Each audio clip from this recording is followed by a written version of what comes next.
Well, good morning. Welcome back to the Broadcast Retirement Network. I'm Jeff Snyder. This is BRN Sunday for Sunday, February 28th, 2021.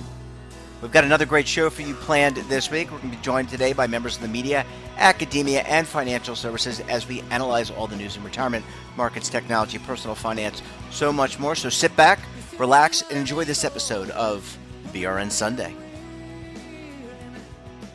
Well, let's kick things off with a look at technology. Joining me on the line, he's lead advisor, executive producer for 7 Investing, Daniel Klein. Dan, great to talk to you as always. Welcome back to the program. Hey, Jeff. Thanks for having me. It's good to talk to you, and always enjoy talking about technology with you, consumer-facing technology, streaming technology, you name it, artificial intelligence. We talk about a lot of stuff with you on the program. So I know one of the things you wanted to talk about, there's a relatively new streaming service called Paramount Plus, and I think you did some digging here. What can you tell us?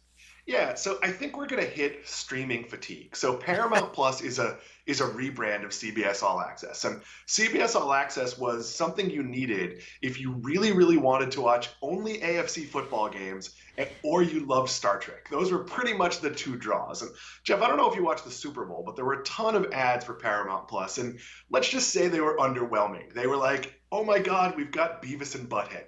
I don't feel that Beavis and Butthead was a particularly tough get. They've got a show with Snooki. Again, not a tough one to get. And I really feel like their Super Bowl ads highlighted just how kind of third rate their content is. I mean, look, I'm not a Star Trek fan. I know there are Star Trek fans, but I feel like I'll watch the 11th most important Star Wars show before I'll watch one episode of Picard or whatever the latest. So I'm not pointing this out to bag on CBS All Access. I'm just pointing it out that for consumers, it's going to be really tricky. Like, I know because of my job and because I live in a household with 3 people that have very different tastes, I have a lot of different streaming services. But if I compare, say, CBS All Access to Discovery Plus, I look at Discovery Plus and go, oh my God, it's got the entire cooking channel. It's got 1 million episodes of Diners, Drive-Ins, and Dives. It's got all the Magnolia content with Chip and Joanna Gaines, which my wife likes. And when I look at CBS All Access, I go, oh, I guess like that'd be convenient. I'd get some more Patriots games. Like it just doesn't seem to me like it really has a core customer base. And if I really want to get Patriot games, I probably want all of them, and I'll pay for whatever Sunday ticket looks like next season, which is going to be different because that deal is up as well. Yeah, so I want to, first of all, what's the cost to doing it? And then I want to talk about the fatigue issue because I think that I agree with you. What's the cost on this product service? So it's $4.99 a month with ads or $9.99 a month without. What I've found on the services with ads, and I have not tested Paramount Plus, but on the services with ads, it's a very sort of doable ad load. It's not like I watch ad-supported shows on the free CW app, and they show you an ad maybe 4 times during the show, but it's usually one ad. The only negative is it tends to be a very small pool of ads, so you tend to see the same ad over and over again, but I don't really find that a turnoff. So at $4.99 a month, if there's one thing you like or you don't have a live news source and are looking for that, there are some people that this will make sense to, but this is going to be a 20 million home service, not a 50 million, not a 60 million, and certainly not a Netflix, Disney, 100 million US homes or whatever the numbers are going to look like. Dan, thanks for that. Let's talk about fatigue, because I think, one, I don't watch a lot of Netflix. I struggle on Netflix to find things I like. My wife the same. We also have HBO Max because that came with our AT&T phone service. Broadband, and I struggle, quite frankly, to find things on there I like. We have Roku. Where are we with? Is it too much content that's being produced? Is it the lack of quality? I actually prefer higher quality and less frequency. I don't mind reading a book, Dan. So it's I think it's discovery fatigue, and I'm a big reader, but from call it 9:30 at night or maybe 9 o'clock at night to 10:45, I have about 45 minutes where my wife is awake and we watch something together, and we tend to watch the things we've always watched. We DVR Law and Order SVU. Recently during the pandemic, we started watching 90 Day Fiance because it takes no mental energy at all. After my wife goes to bed, Sorry. I watch what I like. That's when I watch The Boys, or I'm watching Batwoman on the CW now. You can see a bit of a theme there. That's when I might throw on, pro wrestling, or if the Celtics are on TNT or something, that's when I'll watch it. But if I'm looking for something, it's not easy on Netflix to find what you're looking for. Their recommendation engine is fairly terrible. And the same is true, I have Amazon Prime, not because I want the video service, but because I get a lot of packages delivered. And it took me a long time to find The Boys. And we tried watching Upload, and we were kind of bored with it. I think the other thing I really worry about on Netflix is they're much more willing to cancel shows now. And I know I'm not watching something on Netflix if until they've greenlit a second season. I think the other thing, and we've talked about this before, you and I are both watching WandaVision. And I think there's something wonderful about the fact that it comes out every Friday, and there's sort of an unspoken rule that you have to watch it by Monday, or else other people can talk about it. So I like that. I think it benefits. I don't think the Netflix, we put all the shows out at once. I think it makes publicity very hard. It's hard to build momentum. I don't think they're doing themselves a service. And it builds to this 57 channels, but nothing's on, where there's all these shows that I might like, where I'm not really willing to commit. And look, WandaVision was a slow start, but you kind of knew where it was going. But because of the equity that the Marvel Universe has, most people, probably more people, stuck with it. And I don't feel the same way about even like a highly hyped show on Netflix. My wife tells me I'll like Ozark. Yeah, I just can't make myself watch it. Yeah, I struggle. I'm doing a lot of reading, and I'm learning topics. I've challenged myself to learn something new every day. So whether it's history or technology or something like that. Dan, let's switch gears because I think this is another interesting story. One of the things that we talk with you a lot about is the consumer experience, the retail experience. It looks like Target is set to begin an enhanced Apple service or enhanced Apple experience. What can you tell us there? So Target has been really brilliant with reinventing its stores. So it's done a few things. It's launched a ton of owned and operated brands that are really high quality, that are really well packaged. They look great. You walk by, if it's the yoga brand, it's obviously not the same quality as Lululemon, but it has that sort of bright brand appeal. Same with their grocery line and their beauty products. It's just well done. But then they've added things like Disney stores in hundreds of locations. They're adding Ulta Beauty stores in a lot of locations, maybe 1,000. I forget the exact number, but multiple hundreds. And the redone Target near me in Davenport, Florida, actually I think it's in Kissimmee, Florida, has a beautiful liquor store that has a wall of local beers. So it's like a Target liquor store, but that has a real local appeal. So they've really made their stores destinations. And the latest thing they're doing is in a handful of stores, it's under 20, they're piloting having sort of mini Apple stores, sort of like what Best Buy has. And they already sell Apple products, but I never think of Target as a place to go buy Apple products. And Jeff, you might know this, but I live 4/10 of a mile from Target. So I walk to Target many mornings to get coffee from the Starbucks there. I go to Target pretty regularly during times where it's not crowded to just walk around. Add an Apple store, and I'm going to feel more confident maybe buying an Apple Watch band there or getting an accessory or something I need. But even if I don't, it just makes the experience of going to Target more compelling. And if I go in to get a coffee, because you can't drink the coffee there at the moment, I usually just leave immediately.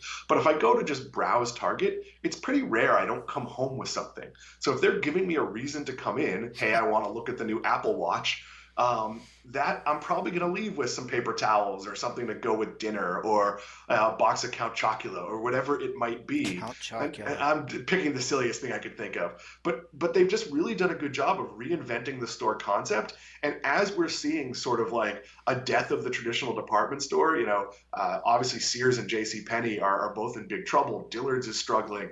Macy's had a good quarter from a profitability point of view, but they're shrinking pretty rapidly.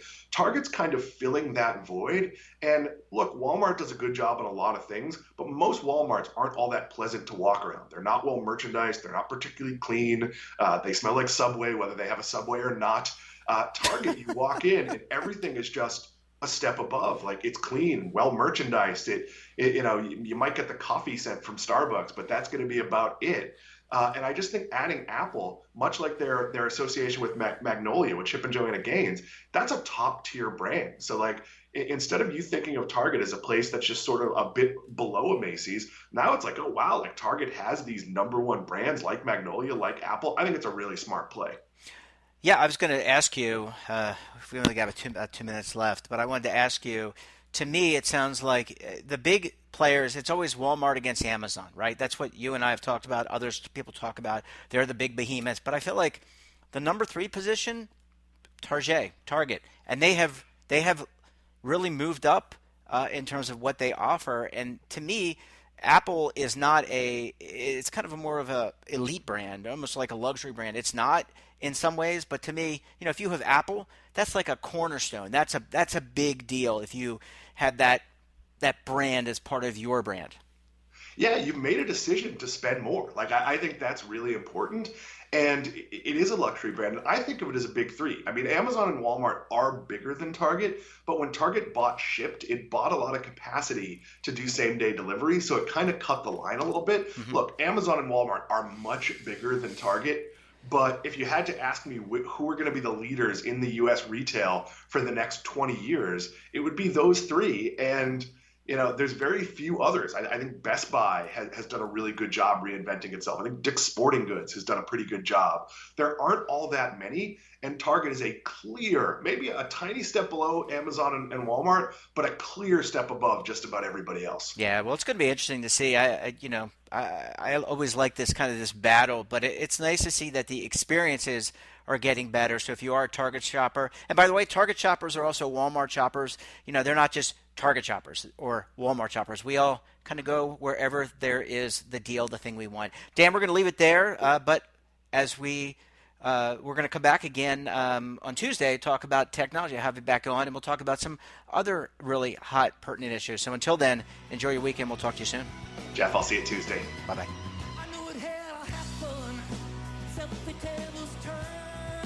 Welcome back. Now time to talk retirement. Joining us on the line, she is MarketWatch's retirement reporter. Let's welcome back to the program, Alessandra Melito. Allie, great to talk to you as always. Thanks so much for joining us on the program this morning.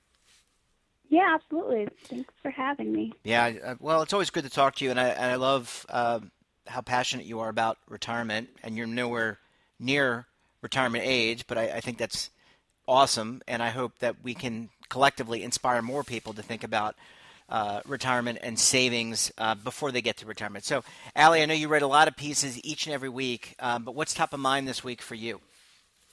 Yeah, so at MarketWatch we have a new column. It's called Retirement Hacks, and in it, every week I come up with a little suggestion for what people can do to, prepare for retirement, either by saving, investing, or just, thinking about it. And it's, the goal is to make it actionable. So in this week's article, I talked about the retirement savers credit.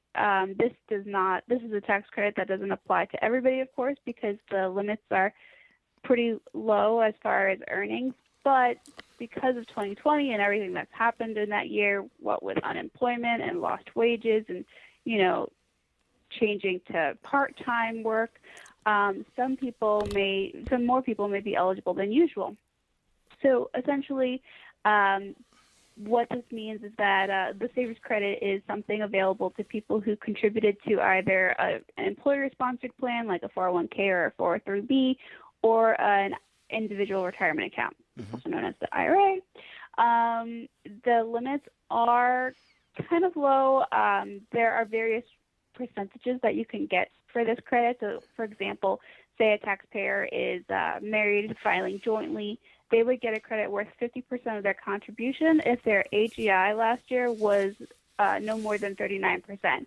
And it could go down to 10% of their contribution if they earned between $42,500 and $65,000. So, of course, not everybody is going to be eligible for this credit, but it is just something, if you were hit hard by the pandemic and the consequences of the pandemic, why not go for it if you can? Well, I think why would you leave something on the table if it's available to you? Now, certainly there are, as you said, income suggestions or limits that you are limited to. So if you earn too much, you can't get the credit. But this is something you should be thinking about.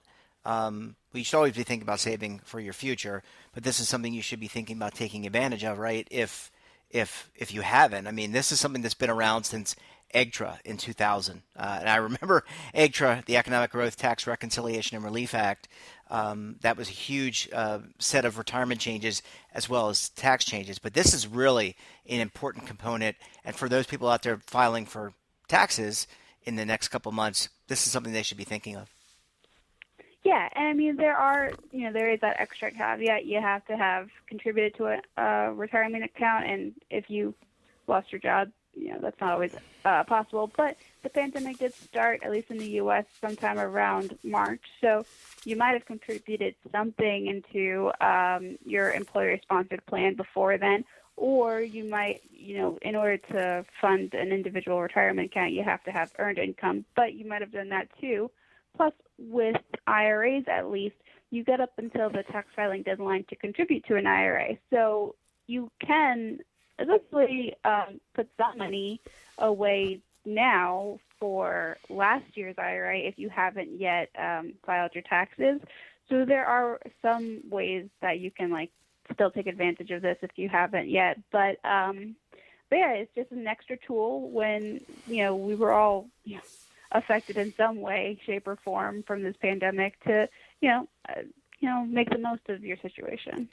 Yeah, really important, and I hope people out there are listening. Allie, just real quick, when it comes to the column, what's the frequency? How do we get access to it? Do you have to be a MarketWatch subscriber? Can you tell us a little bit more about these retirement hacks that we can look up under your name? Yeah. So I started it a month ago, and I write one every week. Usually it comes out on Monday. It's just on the retirement page, but you could also search MarketWatch retirement hacks, and it'll be one of the first things that pops up. And this is in addition to the Help Me Retire column that I write, which is where we take reader questions about their specific situations and get some advice from financial planners about what they can do or what they should be thinking about. So it's fun. Yeah, well, I can certainly hear it in your voice. Allie Melito, it is always a pleasure chatting with you. Enjoy the rest of your weekend, and we'll talk to you again very soon. Awesome. Thanks so much. All right, bye-bye. Bye-bye. Welcome back. Now time to talk markets. Joining us online, he is co-founder of Delphi Digital. Let's welcome back to the program Kevin Kelly. Kevin, great to talk to you. As always, thanks for joining us this morning. Thanks for always just having me, Jeff. Yeah, it's always a pleasure chatting with you, and love talking markets, getting your perspective. Also love talking about cryptocurrency. Certainly a lot going on in that space. Let's talk markets first, because it's been an up and down week, and we're actually recording this about 2:23 Eastern time on Thursday, and want to get your assessment of the markets this week. Yeah, so I think the big headline story here is really around interest rates, the treasury market, and the kind of subsequent effect it's having on stocks and equities in the kind of general market pricing mechanism. So what I think is really interesting is, and I think we've talked about this quite a bit, is we went through this period for the last, let's call it 12 months or so, where obviously with COVID, the expectations for forward growth and earnings and things of the like, that basically anything that was tied to economic activity really came to a halt or fell off a cliff, right? Mm-hmm. And so what you started to see in the last few months was this, especially as you started to see better or more optimistic news on the vaccine front, you started to see people shift their allocation a little bit away from some of the more, we'll call it tech high growth sectors towards some of these more kind of economic cyclical sectors. And you started to see a bit of a narrative shift, but you didn't see a lot of positioning shift. I should clarify that. What you're seeing today and really this week is a manifestation of the treasury market with yields essentially popping and running up. You're essentially seeing rates rise because the inflation expectations or the market's expectations for inflation going forward are really starting to trend higher. And what that is essentially doing is putting up a kind of a screeching halt on the kind of high-flying tech names that have really kind of led the rally in equities over the last, let's call it 12 months, basically since we bottomed in March 2020 on the kind of aftermath of the initial COVID scare. And so why I think that's important is, again, when you think about stock prices, a lot of that's dictated by two primary things, right? One is the underlying earnings growth, and the other is the multiple or the valuation that you pay for that stock or for that sector or for that equity index, right? And so when you put those two together during periods in which you expect low economic growth and activity, people are more likely to pay up a higher multiple for growth stocks, right? You're basically paying for growth, right? I want to own the Amazons of the world because they're actually benefiting from, to a large degree, from a scenario like this, especially in kind of a low growth environment. You're basically trying to find, the areas that are growing, that's bucking that, kind of broader stagnation trend. And so what's happening this week is now you're starting to see a bit of a reverse of that, or that trade start to unwind, right? Where if you buy into the camp that we're going to have some type of herd immunity, let's call it by middle of this summer, you're starting to see vaccines, and there's a lot of debate around, what vaccine rollout and the efficiency of that.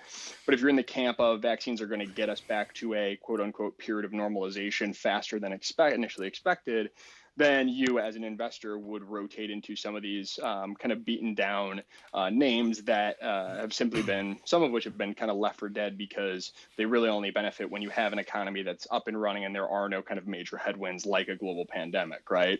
So part of what you're seeing this week in the volatility creep up is rates moving higher, inflation expectations on the long end moving higher, pushing 10-year treasury yields higher, which historically, puts pressure on equity valuations. And where does that really, really start to show up, or I should say show up in a much kind of greater sense, is in those high-flying growth techie names. And that's exactly what you're seeing, right? The NASDAQ's taking quite a beating this week. I think today at one point it was down almost 3% on the day intraday.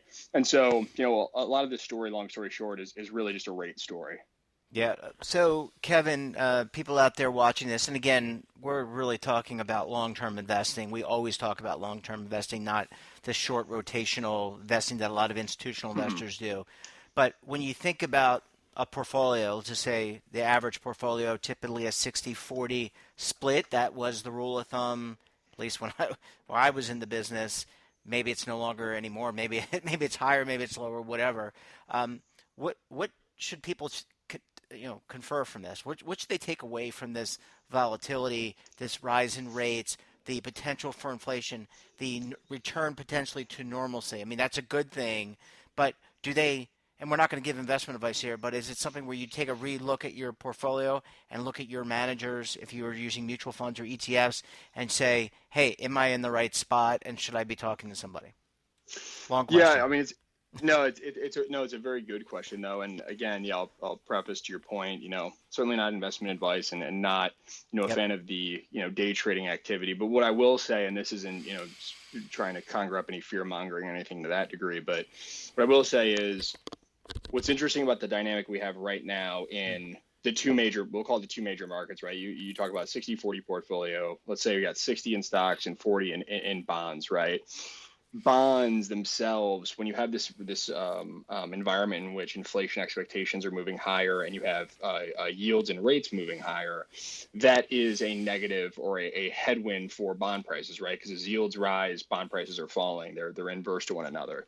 At the same time, when you have yields moving higher on some of these bonds, especially U.S. Treasuries, bad for bond prices, but as yields move higher, it also starts to put pressure on, as I mentioned, valuations in the equity market, right? And which sectors are most sensitive to that are the high-flying growth tech names that are really, as you can look at the kind of makeup of the S&P 500 today, a large part of it, right, is made up of some of these, again, high-flying tech names. And so where it becomes a bit difficult and where you can see a period where both your kind of bond portion of your portfolio and your stock portion of your portfolio takes a bit of a hit is in an environment where you do see, rates rise quickly, the rate of change in rates, starts to accelerate, but you're starting to see a bit of this week.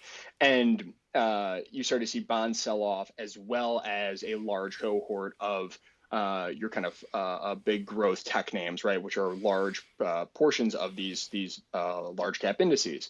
So it's an interesting question because at an aggregate level, you could see a period where your returns are relatively flat or even declining for both bonds and stocks, where people start to do sector rotation trades, and this kind of comes into, again, the value versus growth investing thesis.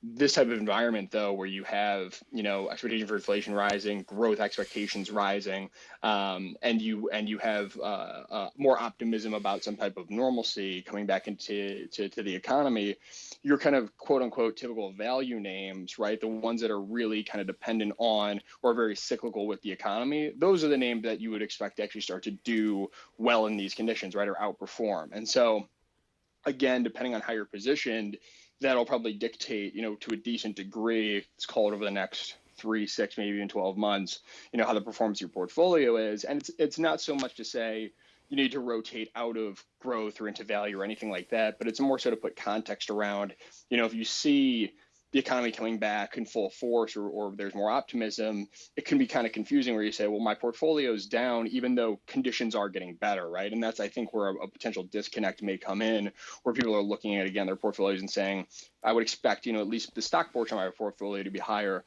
when, maybe they don't necessarily understand the granularity of what that stock portfolio actually consists of, and what the headwinds are to some of the best performing kind of growth names that we've seen recently. Yeah, really well put. And I remember sitting in investment meetings, and you do the macro, but then you've got to kind of peel back what the manager is actually holding and how those underlying holdings did and what that attributed to performance. So there's a lot of layers there that really need to be understood in order to make sure that you are invested in the right place. Kevin, let's switch gears.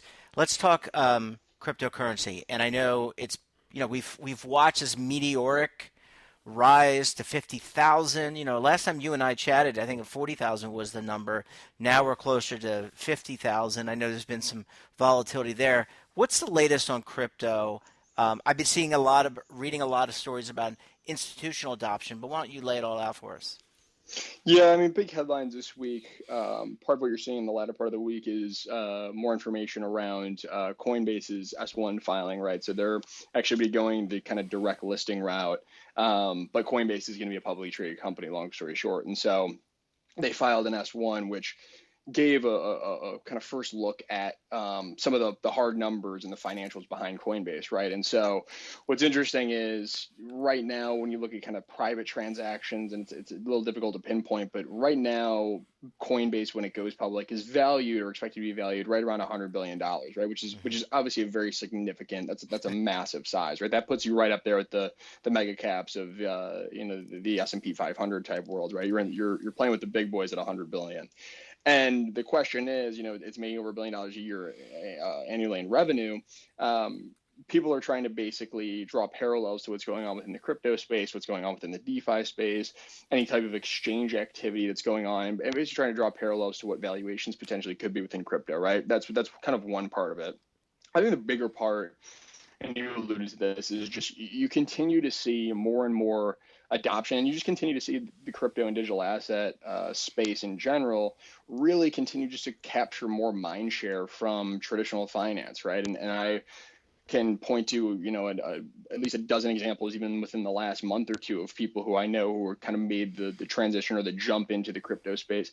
It's just attracting a lot more mind share because, not to say that it's out with the old and in with the new, but there's so many different ways or so many different layers that are being built out within crypto that it's no longer just, one use case, or it's no longer just even, DeFi, for example. There's so many different things and subsectors that are being built up that are starting to disrupt different industries that I think at this point you've kind of seen, Bitcoin, but more importantly, the broader crypto space really get to a point where it's almost gotten past that tipping point, right? Where the momentum is the wind is certainly, a tailwind at this point for everything going on in this industry and in this space. And you're just seeing more money continue to pile into it. And I will say, dovetailing from what our previous conversation was, the periods in which Bitcoin and crypto outperform, especially if you see negative returns for other conventional asset classes, that only drives more kind of FOMO and more awareness and more interest in what's going on within crypto. And it forces people to kind of peel back the layers and say, okay, maybe everything I was reading or all the headlines I was seeing didn't actually even scratch the surface, or in the worst case, were actually misleading about what's really happening on the ground floor within the crypto space. And I think that's what people are starting to really come around to. Kevin, do you ever, one of the other areas there's lots of really interesting areas of finance, but ESG is another area that I would say is quote unquote hot. Does it ever worry you as an analyst, as a person who's evaluating the marketplace, that the market has really taken off, that in addition to institutional investors who are involved, that there may, when I see actors and actresses and musicians endorsing crypto, Kevin, I get a little, or starting their own crypto, I feel like, I feel like I'm back in 1999 in the tech bubble. That's what I start to feel like, and so how do you, I'm not saying there is a bubble, but how do you reconcile that with the meteoric rise of this asset class?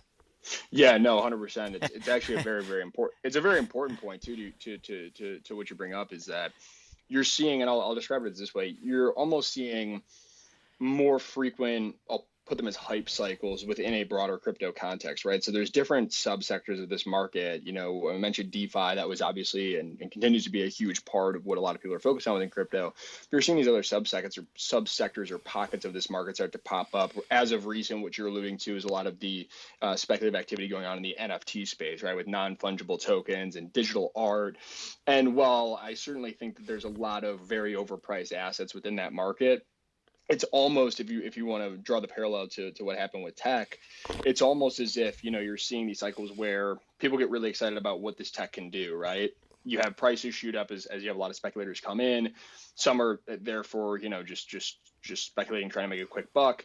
You see prices eventually kind of deflate, or the air comes out of the bubble a bit. But all of the kind of money that's poured in, that's helping to build out the infrastructure, I think for NFTs, for example, is setting up for, a much kind of longer, again, secular bull trend for this space. And I think things around, NFTs and even celebrities and influencers starting their own cryptos, it depends on what they're doing it for, right? I think there's some really, really interesting use cases we're starting to see pop up where if you're a celebrity or you're an artist or you're a musician, right, and you want to basically create ways or find ways to not only increase your engagement with fans and create, more longstanding impact and relationships with those fans, but also new kind of creative ways to monetize your fan base. To be honest with you, crypto kind of fits right into that slate, because you can design different incentive systems that allow people who hold your coin to get exclusive access to things, get exclusive access to merchandise, get exclusive access to, maybe even potentially, an AMA with you, or a live interview or a live show or whatever it is. This idea around kind of that creator economy and tokenized communities and all of that, I certainly think is, again, maybe extended a bit here in the short term, but over the long term is really just kind of getting started. Yeah, it's going to be, like I said, I think it's going to be interesting to see how this all kind of develops. You remember the Winklevoss twins? Remember the whole Facebook story? And I think they were one of the first, and you tell me, they were one of the first into this space, and I think they've done exceedingly well. And I'll never forget watching the movie The Social Network, Kevin, where the Larry Summers character, who he was president of Harvard at the time, says to them, well, just think of a new idea. And here they are. They didn't win out on Facebook. They got a nice settlement, but they've done pretty well with Bitcoin and with crypto. Oh, absolutely. And they run one of the largest kind of U.S. compliant exchanges that are out there in Gemini. Yeah, no, they've certainly done, incredibly well. And I know that they've got a pretty sizable Bitcoin stash locked away that they got in, pretty early on too. So no, I think the Winklevi twins are doing just fine. the Winklevi. Well, Kevin, we're going to leave it there on a fun note. Really great talking with you. I hope you have a great, wonderful rest of the weekend, and we'll talk to you again very soon. Sounds great. Sure. Thanks. Bye. Talk to you soon. Bye. Welcome back, and now we're going to check out what's going on Capitol Hill. And joining me now, he's one half of the Legal Eagles, is Kevin Walsh. He's a principal with Groom Law Group, an employee benefits law firm based in Washington, D.C. Kevin, you're flying solo again. You feeling a little bit lonely this week? Flying solo this week. I think it's always good to have at least one of the Eagles on here, and I'm hoping that by the time the show airs, it starts getting warmer in the Northeast and around the country. Yeah, we can begin migrating back up north again as Eagles. Yeah, I hope so. And every time I think of you guys, I think of that Crosby, Stills and Nash song where it says, "Where the Eagles cry like a dove." Anyway, we probably just lost all of our listeners. That's our intro song. That could our be. intro song. I'll have to talk to our production team about that. So, Kevin, what's top of mind for the Eagles this week? So top of mind this week is a topic that there's been a whole lot of attention, which is environmental, social, and governance investing. So ESG investing. Yep. And we've seen, there's studies out there that show that people are more likely to invest if they have opportunities to invest in ways that align with their goals and ideals. But we've also seen discussions of, the retirement system already serves an ESG goal, which is to try to get Americans to a secure retirement. And that's created some tension about whether, should ESG options be offered in plans if there's a chance that they're going to sacrifice, some amount of return, or, there's a risk that they might not return quite as much when compared to an option that doesn't have ESG. And towards the tail end of the Trump administration, they finalized a rule that essentially said, if you're going to take an ESG factor into account, you really ought to make sure that it's going to help the return or reduce the risk of the investment. So, if you decide that, global warming is an economic risk, and, I can see how you'd conclude that, then you can take global warming into account. But if you conclude that some other good won't have an economic benefit as a in terms of dollars and cents for the retirement saver, then that guidance really kind of casts some shadow or deterred plan fiduciaries from including those types of options. Now, we're in the early days of the Biden administration. They've signaled it's going to be a priority to redo these rules. And these are rules that, Democratic administrations in the past have traditionally been more friendly to ESG investing. Republican administrations have traditionally been less friendly. I mean, we jokingly refer to it as ping-ponging the guidance. So I think we'll see new guidance, but environmental social governance investing has been taking a bigger and bigger role in investing generally. I mean, we're seeing more of it in retail funds outside of the retirement space.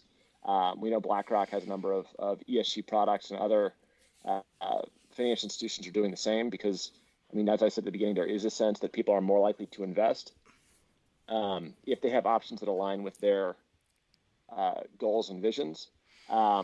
So I think there's a real tension here, and it's going to be interesting to see how the new administration resolves it.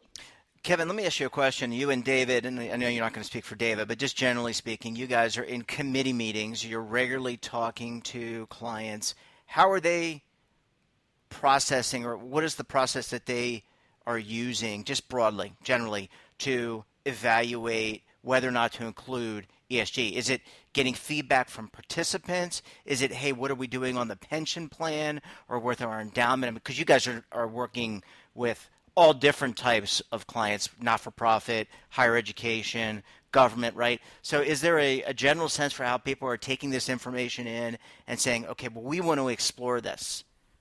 So in the retirement space, we've seen some participant demand where participants are asking plans and plan fiduciaries to consider or to add options that align with their goals. One tension that committees face is that, not every participant in a plan has the same ESG goals. So one, when you think about the duty of loyalty that a plan fiduciary owes to the participants, it can sometimes be tough to, figure out what everyone's ESG preferences are, in addition to their financial interest in retirement. But what we see is, there's a spark that encourages some consideration of ESG. Plan fiduciaries then spend some time talking with their consultants because, at bottom, they're still focused on making sure that participants get to a secure retirement. So they really want to kick the tires. And we see a lot of conversations with consultants to try to figure out if these factors that participants might be interested in, if they can be added or if they are going to impact the economic return of the plan. So if working with financial professionals, fiduciaries can conclude that, yes, we can reduce risk, or yes, we can generate more returns, then it's an easier discussion for the committee to have. Yeah, I agree. I think this is the start of conversations. And again, you're in more of those meetings than I am at this point. But I'm interested to hear some of the feedback from you and other contributors, like what people are saying, what participants are saying, and how that's kind of aligning in these conversations. Kevin, any other thoughts about SEC, DOL? I know that we're kind of going through the conference. I was going to say, so the SEC is a great topic right now. I think the SEC is a great topic. I think they're struggling with ESG in a similar manner to the DOL. which is that, investors are interested in ESG investing, but right now there's kind of a lack of uniform metrics. So we know that one of the things the SEC is working on is developing metrics so that if a fund says it's an ESG fund, then investors know how to compare one ESG fund to another ESG fund, not just on, investment metrics, but also on whether they're actually doing what they say they're doing. Yeah, it is very exciting. Look, I love when we talk about Bitcoin. I think that's interesting, or cryptocurrency. I think, and I'm not saying that ESG is like Bitcoin or cryptocurrency, so no one misunderstand me. But I think it's interesting when we talk about newer asset classes, incorporating them, how they incorporate. I think there's a lot of meat here, and we're probably going to be talking about this, Kevin, for a while. Yeah, I would anticipate that ESG is a topic that's going to keep coming up. Regulators are focused on it, and it's getting more and more attention in the press and in the investor community. Yeah, and that, along with missing participants. Kevin, we're going to leave it there. Great to have you on. As always, great conversation, keeping listeners updated. Have a great rest of the weekend. Give David our best, and we'll talk to you very soon. Will do. Thanks, Jeff, and thanks, listeners, and have a great weekend. Thanks, buddy. Bye-bye. All right, bye, everybody. And that wraps up this episode of BRN Sunday. Thanks so much for stopping by.